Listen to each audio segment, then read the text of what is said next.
I am an ordained minister here in the United States, specifically here in metropolitan Detroit, Michigan, and my doctorate, um, my doctor of ministry degree for that project, I focused on domestic abuse in Christian homes because as I was growing up, I grew up in a home where we went to church, we were active in our church, and yet there was domestic abuse in our home.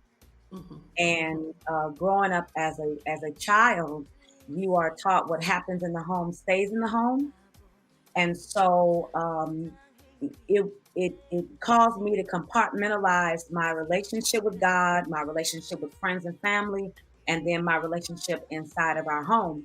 Because there were certain conversations that I could not have. I did not feel safe having those conversations, and I knew better than to tell anyone what was happening inside of our home. And so when it was time for me to focus on a topic for my doctoral study, my mind was already focused on domestic abuse in Christian homes because So I have, in addition to Dr. April, I am the senior pastor of the Destiny House Christian Center.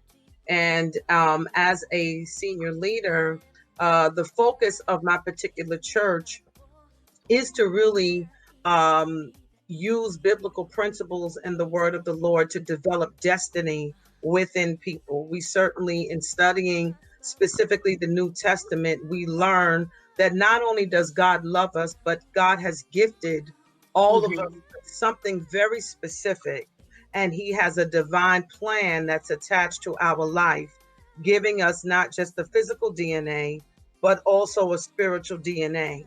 However, because we are also in the flesh, it is up to us to do the work, to discover, to fulfill, and to eventually be very deliberate about fulfilling whatever it is our divine purpose. So how does that look in everyday life when we often have to deal with just the things that life brings to us that's common to most people? Work, family, a career, but then we have internal issues. And when life that is challenging in and of itself without any interruption, how does it look when one is endeavoring to fulfill their destiny when they have been traumatized? When they have been traumatized, specifically, we are focusing on domestic violence. Within domestic violence, there are so many different factors. So obviously, DV covers an array of various abuses. When someone is encountering domestic violence, we know that the primary concern is to get that person to safety. Where my particular expertise comes in is within that group. These people are often suffering from other forms of abuse. Much of that includes rape. When you're speaking specifically with domestic violence victims, the other associated abuses do not often get addressed for obvious reasons. The priority is safety. one of the key factors in abuse being able to be so pervasive in our families is silence. The first part is denial. The second part is silence. And so, not to offend anyone, but oftentimes what we have labeled as generational curses are simply generational habits, bad habits that have been passed on from one generation to the next. It's because we tend not to have candid conversations within our families. There are certain things that we don't discuss. And I've spoken with Dr. Pepper about this before. There is a level of abuse that is acceptable in a Christian home. Children can be chastised and beaten. And some families, I don't know how it is over there in Australia or in Africa, but in the U.S., there's a phrase that many people believe is biblical, but it is not.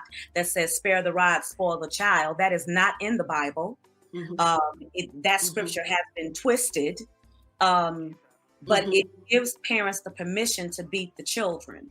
or to chastise the children using their hands or switches or belts, and some parents use shoes or whatever they can get their hands on. But my point being, we pass on these generational themes. So if violence is a theme within the family, if abuse has taken place with the grandmother and the grandfather, and then it happens in the next generation because the next generation has seen it. There are even times whereas a person has experienced one part of violence, physical, and they'll say, well, I never want to experience that. Well, they'll go into another relationship, or they go into adult relationships and they experience other types of abuse, and they don't label it abuse because it wasn't that. It wasn't someone hitting them. So they may be involved in emotional and psychological traumatic experiences. It may be spiritual abuse, where they marry someone who may not be as devoted to religion as they are, and this person says, I don't want to hear anything about your God, don't tell me anything about your church, and they don't view that as abuse. Sometimes with abuse, we only look for one indicator.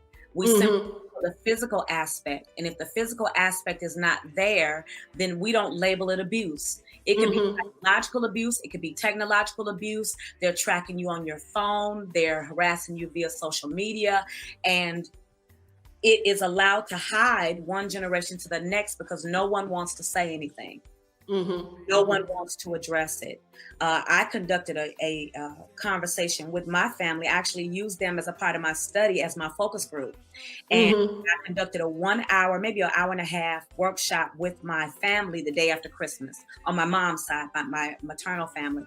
And there were people in the room who we knew were in abusive relationships. After the presentation, my family went on for another 2 hours talking about abuse. That was the first time abuse had ever been discussed in my family. To create a culture for restoration and healing. I thought that was a very prolific statement that she said, right? Because we really can't control as children and even young people who we are born from. What family we hail from. We have no control over that.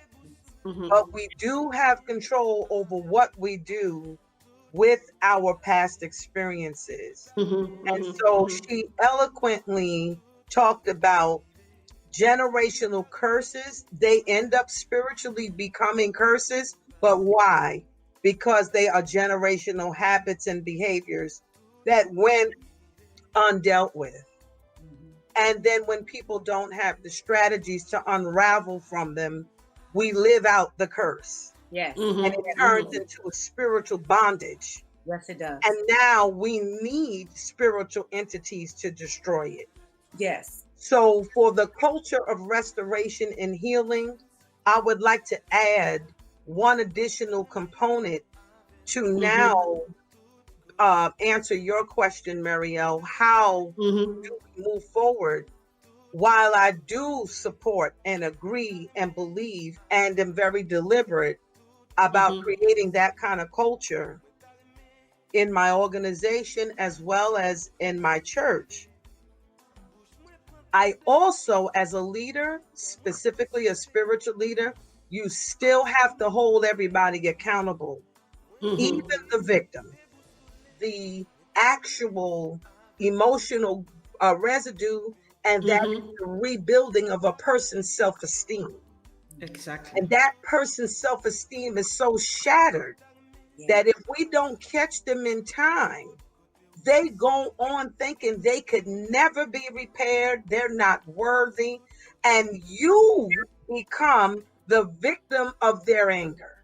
And you're telling them things to love on them, teaching them how to make decisions for themselves, how to live as an adult. But they have made up in their emotional mind, they want to be kids forever. Right. Exactly. Because it was less painful back then. They're 40 and 30, 40 and 50, and they're extremely emotionally immature. And as a pastor, I get these people coming to me and they want me, because the adage of a pastor is to be so loving and tender. But no, no, no. My job is to get you where you are supposed to be in God. Right. And Paul said, when I was a child, I spake as a child. But when I became a man, I put away childish things. I'm going to help you, and maybe I need to start in the playpen with you. But I'm not staying in the playpen with you, even if you are victimized.